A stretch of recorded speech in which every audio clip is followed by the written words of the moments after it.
ভূমধ্য সাগরে ফিলিস্তিনের অবরুদ্ধ গাজা অভিমুখী গ্লোবাল স্মুথ ফ্লোটিলার ১৩টি নৌযান আটক করেছে ইসরায়েল। এছাড়াও নৌযানগুলোতে থাকা ৩৭ দেশের ২০০ জনেরও বেশি মানুষকে আটক করেছে দখলদার বাহিনী। বৃহস্পতিবার এই তথ্য জানিয়েছে সংবাদ মাধ্যম আল জাজিরা। প্রতিবেদনে বলা হয়েছে, গাজা অবরোধ ভাঙতে যাত্রা করা গ্লোবাল স্মুথ ফ্লোটিলার নৌবহরের উপর হামলা চালিয়ে অন্তত ১৩টি নৌকা আটক করেছে ইসরায়েলি বাহিনী।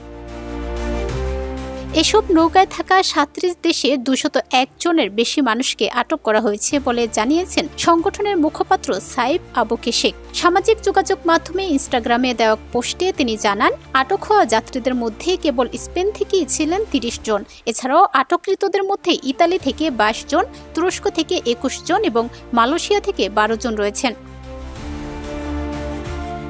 আবু কেশেক জানান, আটক ও নৌযান ঘেরাও এরপরও তাদের মিশন থেমে নেই। তিনি বলেন, এখনও প্রায় ৩০টি নৌকা ভূমধ্য সাগর পেরিয়ে গাজার উপকূলে পৌঁছানোর চেষ্টা করছে।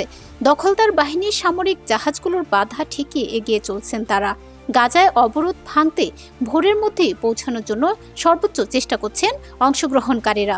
উল্লেখ্য, গ্লোবাল স্মুথ ফ্লোটিলা মূলত সমুদ্রপথে অবরুদ্ধ গাজাবাসীর জন্য মানবিক সহায়তা পৌঁছানোর একটি বৈশ্বিক উদ্যোগ।